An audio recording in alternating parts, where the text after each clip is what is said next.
अस्सलाम वालेकुम। नेक्स्ट हम बात करेंगे 62 क्वेश्चन की फाइंड के if the joint probability distribution of X and Y are and Z is given this X Y Z. ये सेम जैसे हमने पहले क्वेश्चन नहीं किया था C X square plus Y square वाला क्वेश्चन, उसमें पॉइंट्स दिए हुए थे, हमने उनका कम्बिनेशन निकालेंगे। यहाँ पे बस ये है कि 0.3 है, तो हम इस क्वेश्चन को इस तरह सेम वही फॉर्मूला लिखेंगे पहले, फिर उसके 3 पॉसिबल मतलब बनाएंगे पेयर्स, उनके पॉसिबल पेयर्स जितने बने, फिर उन पेयर्स को हम पेयर्स को बनाएंगे। पहले पेयर्स बनाने के बाद हम सिंपली वही पॉइंट्स इस वैल्यू में इधर पुट करेंगे, तो हमारे पास जो वैल्यूज़ आती जाएंगी के को कॉमन ले लेंगे, फिर सारी जो वैल्यू देखिए ना, अब 1 1 1 है, अगर ये पुट करें तो हमारे पास के सिंगल आता है, यानी कि 1, यानी कि के आता है। इस तरह सारे पॉइंट्स को ऐड करके तो ये हमारे पास इसका एडअप आ जाएगा, तो फिर ये इक्वल टू 1 होता है, तो 1/54 आ जाएगा। सिंपल इस तरह ये क्वेश्चन करना है, ठीक हो गया। नेक्स्ट है जी हमारे पास क्वेश्चन नंबर 63, उसमें है विद रेफरेंस टू एक्सरसाइज 62, यानी कि जो 62 मतलब जो भी हमने हल किया उसमें फाइंड इनकी प्रोबेबिलिटीज़ फाइंड करनी है। सिंपल जो हमने 62 में हमने देखा था, हमने क्या किया, के ओवर 1/54 आया था हमारे पास। सिंपली यही यूज़ करना है हमने और प्रोबेबिलिटी निकालनी है। प्रोबेबिलिटी फर्स्ट अगर हम प्रोबेबिलिटी की बात करें तो हमारे पास, चूँकि ये हमारे पास था के की वैल्यू हमारे पास यहाँ पे निकली थी, के एक्स वाई एंड जी था, और के की वैल्यू हमारे पास 1/54 निकली थी, एक्स वाई जी। अब यहाँ पे कह रहा है कि के 1 है और वाई 2 से मतलब कम है, एंड जी। अब यहाँ पे पेयर कितने थे, अब पेयर हमने पहले पढ़ा, इसमें एक्स हमारे पास 1 2 था, एंड वाई हमारे पास 1 2 3 था, एंड जी हमारे पास 1 2 था, ठीक हो गया। अब अगर हम इसको देखें तो वो कह रहा है कि जो वाई है ना वो हमारे पास 2 के इक्वल भी है, और 2 बड़ा है और 2 से कम, यानी कि वाई हमारे पास 1 और 2 हो सकता है, 3 नहीं हो सकता, मतलब इक्वल हो सकता है 1 2 से, सिंपली मतलब ये 1 1 है। तो अब पॉसिबल 1 1 1 1 2 1, तो ये हमने बना लिया, और फिर हमने सिंपली इसमें वैल्यूज पुट करके ये आंसर निकाल लिया। ये 3 1s तो 1/54। अब ये 2 को इससे मल्टीप्लाई किया, अच्छा तो वो 2/54 आ गया, तो हमने ये सिंपली आंसर कर लिया। सिंपल ये भी ऐसे है, इसमें ये है कि दोनों को ऐड करने से 4 आना चाहिए, तो वो 2 पॉसिबल हमने पेयर ढूंढने।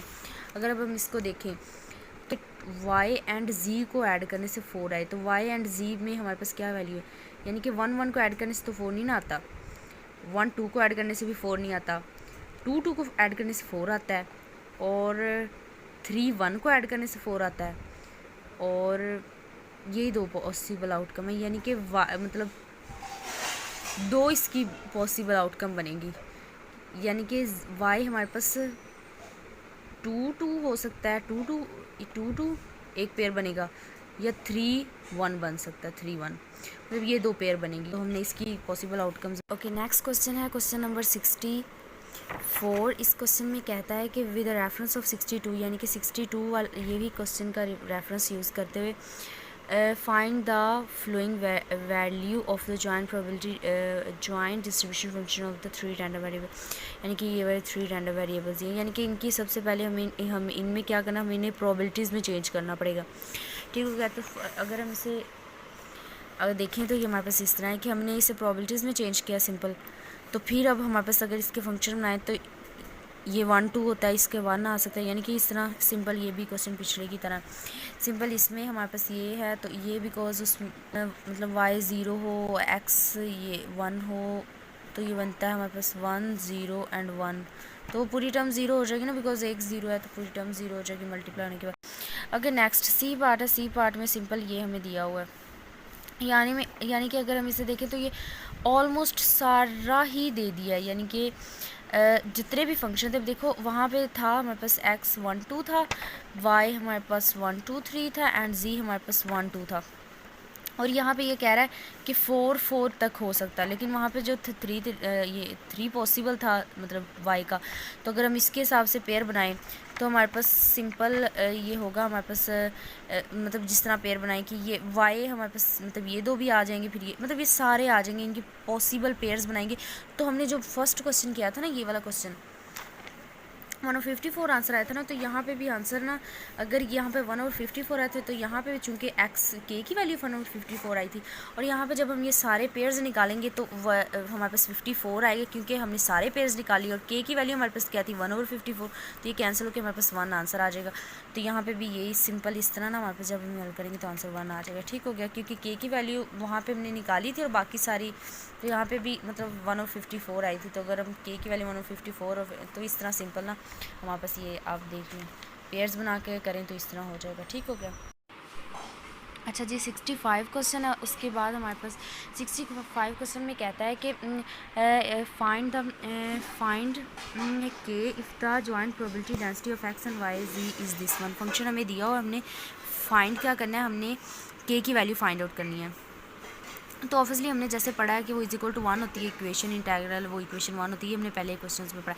सिंपली हम यहाँ पे भी क्या, अब यहाँ पे लिमिट्स वो क्या होंगी, एक्स वाई जी की लिमिट, इससे एसोसिएटिव इक्वेशन अगर हम लिखें तो ये हमारे पास इससे एसोसिएटिव इक्वेशन बनती है। अब इस इक्वेशन को यूज़ करते हम इसकी वैल्यू मतलब बनाएंगे। अगर हम सबसे पहले जी की बनाएं, हम जी की मतलब जिस तरह भी, अब जी की हम लिमिट निकालें तो 1 - y - x होगी, यानी कि 0 टू ये वाली लिमिट होगी हमारे पास।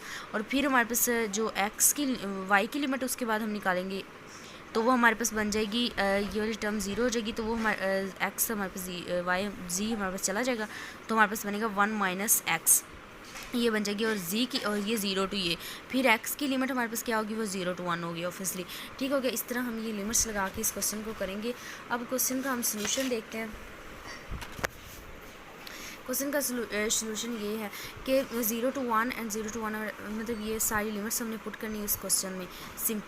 सिंपली वैसे लिमिट्स का ही प्रॉब्लम होता है। नेक्स्ट जो है आगे सिंपल इंटीग्रेशन है। पहले हम ये जी की लिमिट है तो पहले हम जी की वैल्यू, फिर वाई की, फिर एक्स की, इस तरह हम पहले सबसे पहले जी की पे के क्रॉस पॉइंट इंटीग्रेट किया हमने, और उसके बाद हमने इसे सिंपल जी के क्रॉस पॉइंट इंटीग्रेट किया, और उसके बाद इंटीग्रेट किया, उसके बाद हमने ये सारा प्रोसेस है, सिंपल है, आगे सारी इंटीग्रेशन ही है। अच्छा जी, उसके बाद नेक्स्ट हमारे पास इस तरह हम सॉल्व करेंगे इसे, इंटीग्रेट करते जाएंगे। सबसे पहले हमने जी के क्रॉस पॉइंट किया, फिर वाई के, फिर एक्स के। अब यहाँ पे एक्स वाली सारी टर्म्स जाएगी, ये एक्स के क्रॉस पॉइंट हम एक्स वाली टर्म्स जाएगी, यानी कि वाई जी एंड वाई के क्रॉस पॉइंट में इंटीग्रेट कर ली। जहाँ पे जब हम अब एक्स के क्रॉस पॉइंट इंटीग्रेट करेंगे इसको सारी टर्म को, तो सिंपल इसके आगे इंटीग्रेशन होगी। उसके बाद ये वाला इसका फाइनल सोल्यूशन होगा के इज इक्वल टू 1/44। ठीक हो गया, ये हमारे पास के की वैल्यू आएगी।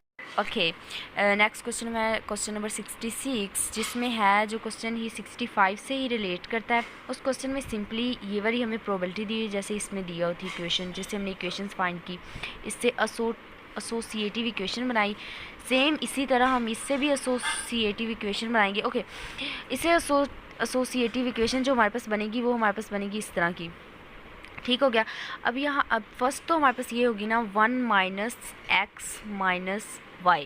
ठीक है, ये 0 टू y, ये z की लिमिट हमारे पास यहाँ पे बनेगी जो हमने पहले भी किया, और यहाँ पे y की जो लिमिट होगी ना वो होगी 1/2 - x, यानी कि ये अगर y को हमने यहाँ पे, तो ये बनेगी हमारे पास 1/2 - x, ये हमारे पास y की लिमिट बनेगी। ठीक है, सिमिलरली जो हमारे पास x की लिमिट बनेगी वहाँ पे 0 टू 1 थी, यहाँ पे 0 टू 1/2 होगी। ठीक हो गया, ज़्यादा गंद मार दिए। ओके, 0 टू 1/2 होगी हमारे पास यहाँ पे लिमिट। सिमिलरली हम इसे इसी तरह हल कर लेंगे, सिंपल प्रोसेस है। ये देखें, यहाँ पे मैंने ये क्वेश्चन हल किया हुआ है। ये क्वेश्चन में सिंपल ये है कि यहाँ पे लिमिट्स लगाएंगे, के की वैल्यू हमने दी हुई है, सिंपल उससे रिलेटेड है, तो यहाँ पे भी सिंपल ना मैंने कंप्लीट नहीं किया, तो यहाँ पे भी सिंपल हमारे पास वो लिमिट्स लगाएंगे और हम इसे कंप्लीट इंटीग्रेट करके हल कर लेंगे। सिंपल इंटीग्रेशन है।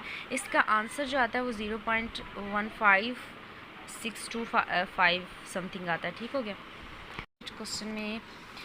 क्वेश्चन में हमें फंक्शन दिया हुआ है 68 क्वेश्चन में, find if the joint probability density हमें दी हुई है, if the joint probability density of X and Y and Z this one, और ये फंक्शन हमारे पास दिया, हमने ये प्रोबेबिलिटीज़ निकालनी है। अब यहाँ पे ये बेसिकली हमारे पास यही हम चीज़ रखेंगे और लिमिट हमारे पास चेंज होगी 1/2 0 टू 1/2 एक्स की भी लिमिट, वाई की भी सेम, जी की भी लिमिट यहाँ पे भी इवन कि यही होगा। और यहाँ पे जब हम प्रोबेबिलिटी लगाएंगे तो इससे एसोसिएटिव इक्वेशन बनाएंगे, तो ये बनेगी बस जी इज इक्वल टू 1, यानी कि यहाँ पे भी सेम यही इंटरवल्स होंगे, यानी कि सेम दोनों पार्ट सेम है। ओके, फर्स्ट फिर इसे कंप्लीट हल कर लिया, ठीक हो गया। सिमिलरली हमने इसमें एसोसिएटिव इक्वेशन बनानी है और इसे